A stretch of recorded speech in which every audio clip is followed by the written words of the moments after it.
Did you know that there are 6 money personalities? We're going to look at each of the money personalities, and then we're going to do a bit of a deep dive and show you some interesting things about the money personalities. So, what are the 6 money personalities? You've got the spender, the accumulator, the borrower, the provider, the pleaser, and the learner. Let's take a quick look at each one of those money personalities. So the spender, it's in the name. It's in the name, right? So the spender loves to spend money. Their highest priority and the greatest joy in life that comes from money is spending that cash, baby. They love to spend the money, and they view money as a tool for them to be able to get what they want now, right? So for them, they're like, why would I save money if saving money means putting money in a place where I can't touch it and I can't spend it? That don't make sense, because the purpose of money is to spend money now. They also love spending until they hit zero. They stand there proudly. My work is done here.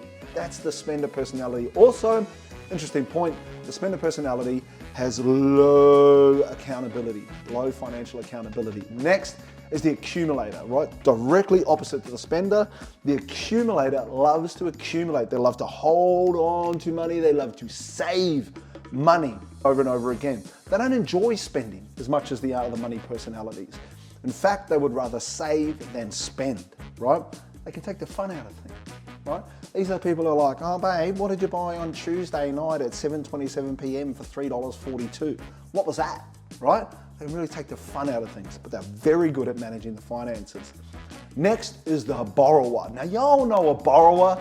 You might have a family member, or you might have a friend who's a borrower. These are the people that show up in your lives when they need you, right? But they're never there when you need them.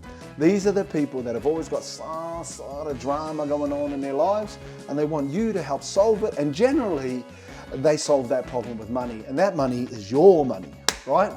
Next is the provider. This is probably one of the least understood or the most common result that people think they're a provider, but they're actually not, and I'll tell you why. So the provider is the person who will happily provide money and income for the family. They're happy to do that. They see money as a duty, as a responsibility, and they're happy to fulfill that responsibility. But here's the thing. The provider, a true provider money personality, will earn income. They'll bring that money into the family, and then they will pass off the financial management to the other spouse. They don't want to manage the money. And so some people think that they're a provider, but they also control the finances and they manage the money.